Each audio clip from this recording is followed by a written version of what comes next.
एक बार की बात है, जापान में पहाड़ियों के बीच बसे एक गांव में हिरोशी नाम का एक आदमी रहता था, जो कि अपनी बुद्धिमत्ता, दयालुता और कड़ी मेहनत के लिए जाना जाता था। उसमें वह नेचुरल करिश्मा था जो लोगों को उसकी ओर आकर्षित करता था। पर एक बात की कमी उसे हमेशा खलती थी कि उसे वह सम्मान नहीं मिल रहा है जिसका वह हकदार है, और इसकी वजह थी उसकी 6 आदतों का एक समूह जो उसके विकास में बाधा डाल रहे थे और उसे उसकी क्षमता तक पहुंचने से रोक रहे थे। एक दिन वह एक पहाड़ की चोटी पर गया, जहां पर एक जैन मास्टर एक साधारण से मंदिर में रहा करते थे। वह जैन मास्टर उस पूरे क्षेत्र में अपनी बुद्धि और आत्मज्ञान के लिए प्रसिद्ध थे। जैन मास्टर ने जैसे ही हिरोशी को अपनी तरफ आते देखा, उन्होंने एक लंबी मुस्कान के साथ उसका स्वागत किया और उसे बड़े ही प्रेम से बैठने के लिए कहा। इसके बाद हिरोशी अपना दिल खोलकर अपने संघर्ष और मुश्किलों की कहानी जैन मास्टर को सुनाने लगा। इन्हीं संघर्षों को वह अपने जीवन की सबसे बड़ी समस्या मानता था। उसकी सारी समस्याओं का मुद्दा केवल एक था कि उसे सम्मानित महसूस नहीं होता था। जैन मास्टर उसकी सारी बातों को ध्यान से सुनते जा रहे थे और बीच बीच में अपना सिर भी हिलाते जा रहे थे।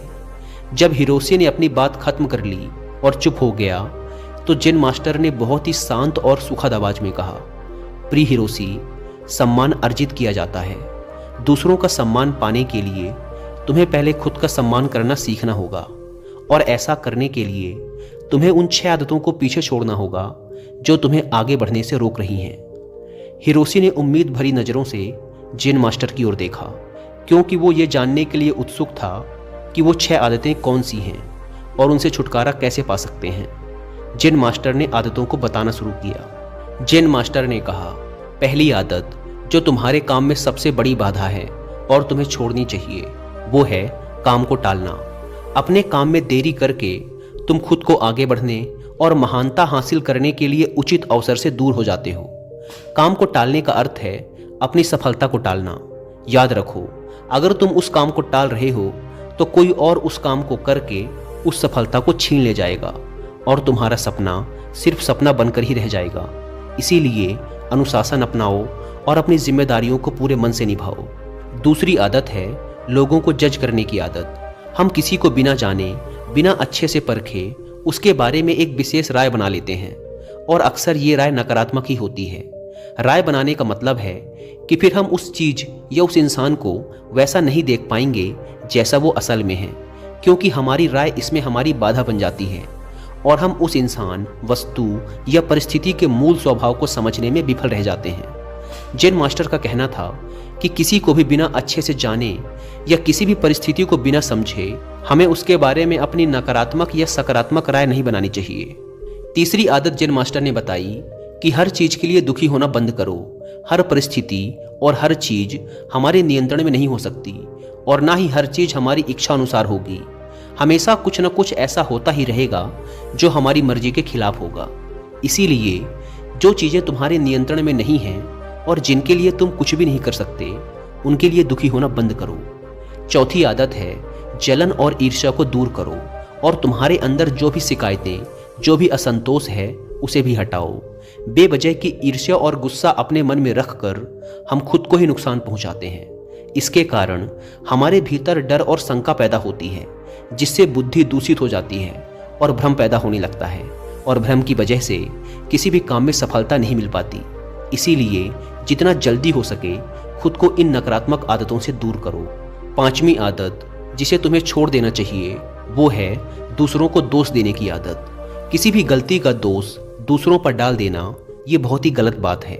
इससे समाज में हमारी बहुत ही खराब छवि बनती है और हमारा ध्यान गलतियों से सीखकर आगे बढ़ने की बजाय गलतियों को छिपाने और दूसरों को गलत साबित करने में लग जाता है। जब हमारे साथ कुछ अच्छा होता है तो हम उसका श्रेय लेना नहीं भूलते, तो अगर कुछ गलत होता है तो उसका दोष भी हमें खुद को ही देना चाहिए। दूसरों को दोष देना असफल लोगों की निशानी है। असफल लोगों में ये आदत होती है कि वे अपनी असफलता के लिए दूसरों को दोष देते हैं। कभी कभार ऐसा हो जाता है कि किसी और की गलती की वजह से हमारा काम बिगड़ जाता है, लेकिन जब कोई व्यक्ति अपनी असफलता के लिए बार बार किसी और को दोषी बना रहा है, तो समझ लेना कि इसमें किसी और की नहीं बल्कि खुद उस व्यक्ति की ही गलती है। अपनी गलती को मान लेने से हम छोटे या कमतर नहीं बन जाते, इसीलिए अपनी असफलता पर किसी और को दोषी बनाने से अच्छा है अपनी गलती को मानो और उससे सीखकर आगे बढ़ो।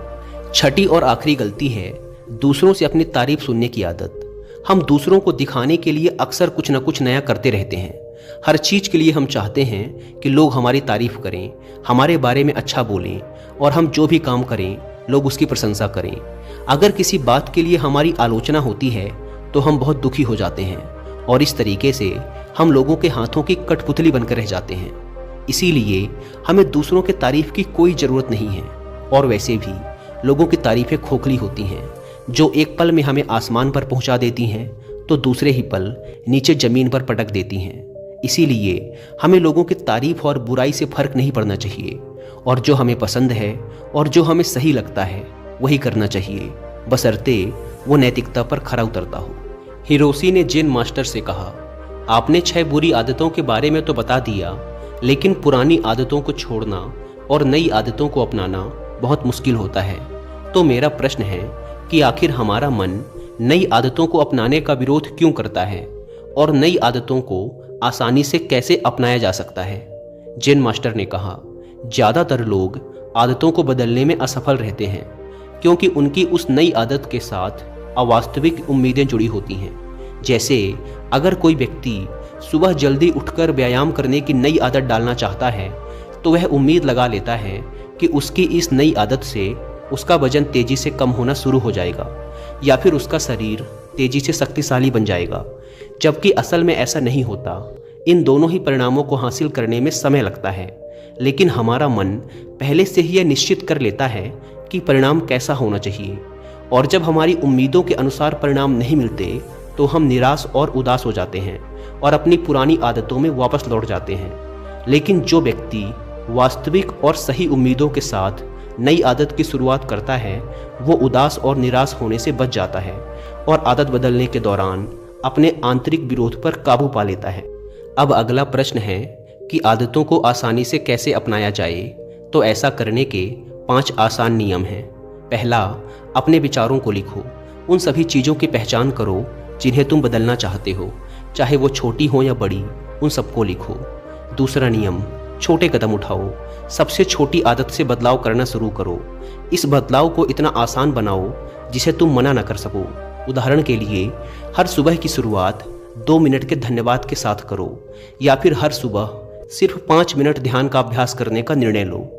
तीसरा नियम, अपने आलस्य और टाल मटोल की आदत को कम करो और इसके लिए सचेतन रूप से अपने काम के परिणाम को किसी मज़े से जोड़ो। उदाहरण के लिए, अपने आप से कहो कि जब मैं सुबह का ध्यान और व्यायाम पूरा कर लूँगा तब 1 कप चाय पीऊँगा। यानी जब तुम अपने ध्यान और व्यायाम के नियम को पूरा कर लोगे तभी चाय पियोगे, उससे पहले नहीं। चौथा नियम है, अपने काम को आदत बनने दो। यानी दूसरी नई आदत तब तक मत शुरू करो जब तक तुम्हारा ये वाला काम तुम्हारी आदत न बन जाए, तुम्हारी दिनचर्या का हिस्सा न बन जाए। 5वीं आदत है आभार या धन्यवाद का भाव। तुम जिस भी आदत को अपने जीवन में बढ़ावा देना चाहते हो उससे जुड़ी चीज़ों के लिए ब्रह्मांड या उस परम शक्ति का आभार व्यक्त करना शुरू कर दो। उदाहरण के लिए, अगर तुम खुश रहने की आदत विकसित करना चाहते हो तो उन तमाम अच्छी चीज़ों के लिए आभार व्यक्त करना शुरू कर दो जिनकी वजह से तुम्हारे जीवन में खुशियाँ हैं, और फिर तुम देखोगे कि वो सभी अच्छी चीज़ें कई गुना बढ़कर तुम्हारे पास वापस आनी शुरू हो जाएंगी। एक बात याद रखो, जो लोग निष्क्रिय और संवेदनहीन होकर बैठे रहते हैं वे गलतियां नहीं करते। गलतियां भी वही लोग करते हैं जो कुछ नया करने का प्रयास करते हैं। गलतियां करना और उनसे सीखना मानव जीवन का हिस्सा है। इसीलिए गलतियां करने से डरो मत, लेकिन एक ही गलती को बार बार दोहराना भी मूर्खता है। जेन मास्टर ने आगे कहा, अब मैं तुम्हें 10 ऐसी आसान आदतों के बारे में बताऊंगा जो एक आसान और अधिक व्यवस्थित जीवन जीने के लिए जरूरी हैं। जब तुम इनमें से कुछ आदतों को लागू कर लोगे तो तुम खुद को एक नियंत्रण की भावना के साथ पाओगे और पाओगे कि तुम बिना थके पहले से भी कहीं ज़्यादा काम कर रहे हो। हालांकि तुम्हें इन सभी 10 आदतों को लागू करने की ज़रूरत नहीं है। इनमें से कुछ आदतें दूसरों की तुलना में ज़्यादा लागू होंगी। ये तुम्हें तय करना है कि कौन सी आदत तुम्हारे लिए काम करेगी। पहली बात, आदतें इकट्ठी करो। तुम्हारे पास आने वाले किसी भी अच्छे विचार, काम या मौके को एक कागज़ पर लिखना शुरू करो। अपने साथ एक छोटी डायरी रखना शुरू करो। दूसरी आदत, जब तुम्हारे पास सारी जानकारी और सारी चीज़ें इकट्ठा हो जाएं, तो इसके बारे में ठीक से सोचो और फिर निर्णय लेने में ज़्यादा देरी मत करो। तुरंत निर्णय लो और काम पर लग जाओ। तीसरी आदत, उन 3 शीर्ष कामों को लिखो जिन्हें तुम्हें हर दिन पूरा करना है और उन्हें हर हाल में पूरा करने का प्रयास करो। चौथी आदत, एक समय में सिर्फ एक काम पर ध्यान लगाने की आदत डालो। कभी भी एक ही समय पर एक से ज़्यादा काम करने का प्रयास मत करो। पांचवी आदत, चीज़ों को सरल और साधारण रखो, खासकर अपनी उस सूची को जिस पर तुम अपने लक्ष्य और योजनाओं को लिखते हो। अपनी सूची को एकदम स्पष्ट, सरल और आसानी से पढ़ने लायक बनाओ। छठी आदत, अपने कमरे और काम करने की जगह को हमेशा साफ सुथरा और व्यवस्थित रखो। चलते फिरते या थोड़ा समय निकालकर अपने आसपास की चीज़ों को व्यवस्थित करने की आदत डालो। सातवीं आदत, साप्ताहिक लक्ष्य निर्धारित करना और उसे बार बार जांचना कि वो पूरी तरह से सही हैं, और अगर कुछ बदलाव करने हैं तो तुम वो भी कर सकते हो। आठवीं आदत, आदतों को आसान बनाओ। केवल जरूरी चीज़ों पर ध्यान केंद्रित करो और बाकी चीज़ों को छोड़ दो। नौवीं आदत, सुबह और शाम की वो सुसंगत दिनचर्या जिसका तुम आनंद लेते हो उसे बनाए रखो, क्योंकि यह तुम्हें अंदर से खुश और तरोताज़ा बनाए रखेगी। 10वीं आदत, तुम्हें जिस चीज़ में पैशन है उस तरह की आदतें खोजो। अपना जीवन उन चीज़ों के लिए समर्पित करो जिनके लिए तुम एक पैशन रखते हो। फालतू की चीज़ों और कामों के लिए अपनी ऊर्जा और समय बर्बाद मत करो। तो ये थी वो सभी आदतें जो तुम्हारे जीवन को बदल कर रख सकती हैं, लेकिन इन सभी आदतों को एक साथ अपनाने की गलती मत करना। जब एक आदत तुम्हारी दिनचर्या का हिस्सा बन जाए तब दूसरी की तरफ कदम बढ़ाना। इतना कहने के बाद जेन मास्टर ने अपनी बात समाप्त की और हिरोशी ने भी जेन मास्टर का धन्यवाद किया और अपने घर वापस आकर जेन मास्टर की बताई बातों का पालन करने लगा। दोस्तों, उम्मीद है कि आपको ये वीडियो पसंद आई होगी और वीडियो में यहाँ तक बने रहने के लिए आप सबका बहुत बहुत धन्यवाद।